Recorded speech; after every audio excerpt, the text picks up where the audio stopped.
Salut les gens et bienvenue pour cette nouvelle vidéo. Comme Mugen Spiral, je vous retrouve aujourd'hui pour parler d'un manga que j'ai dévoré étant plus jeune. Écrit par Jenny, une auteure française originaire de Madagascar, je vais arriver.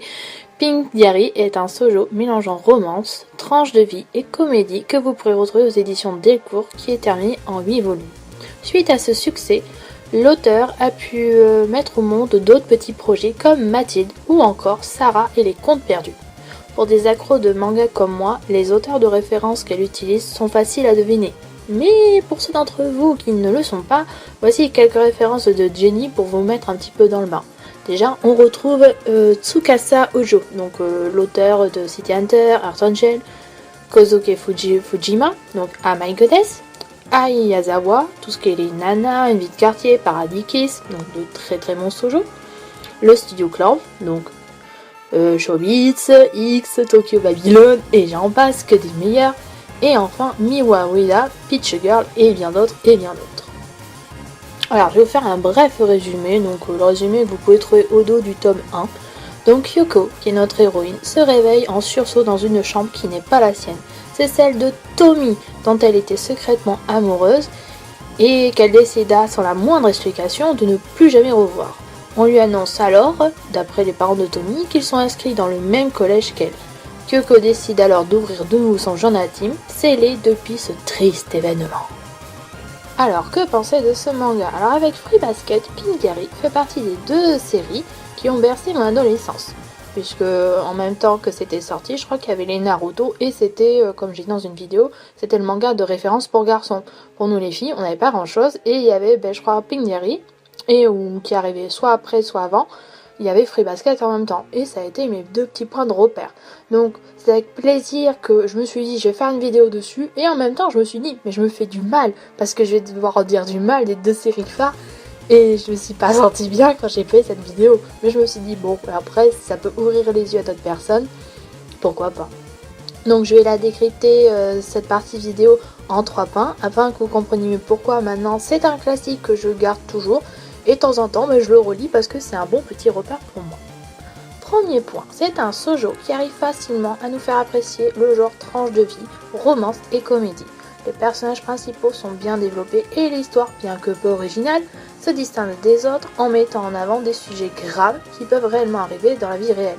Échec d'amour et rivalité, manipulation et maltraitance entre lycéens, relations extra-conjugales, enfants illégitimes, anorexie et coma, et maladies cardiovasculaires ainsi que d'autres.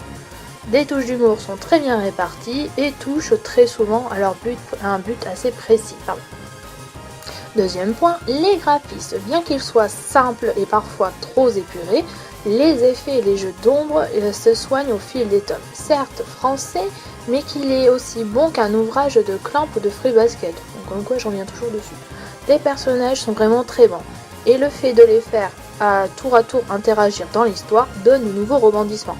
L'intrigue est plantée en amont et évolue assez rapidement et précisément.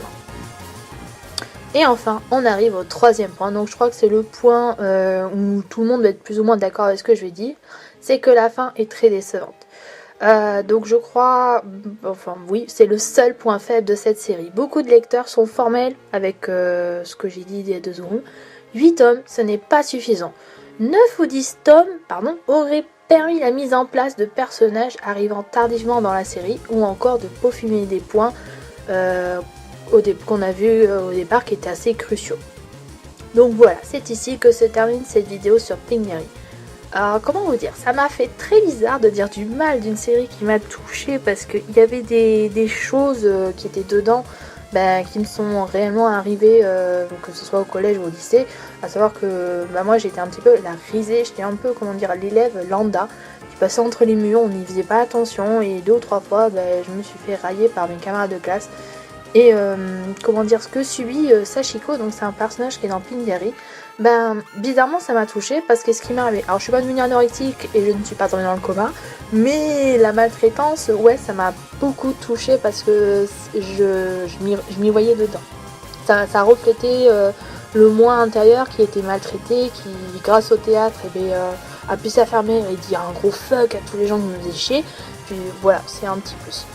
Mais je crois le pire, ça va être quand j'ai parlé de Free Basket. Oh, Free Basket, c'est tellement la série qui a bercé mon enfance. Je crois que je vais pas être bien, mais il va falloir quand même que je fasse parce que, comment dire, c'est quand même une série phare. Et là, j'ai vu qu'en ce moment, ils étaient en train de faire une suite que je vais lire, bien sûr, pour me dire, allez, je me remets quelques années en arrière pour voir si j'ai rien oublié de tout ce que j'ai lu.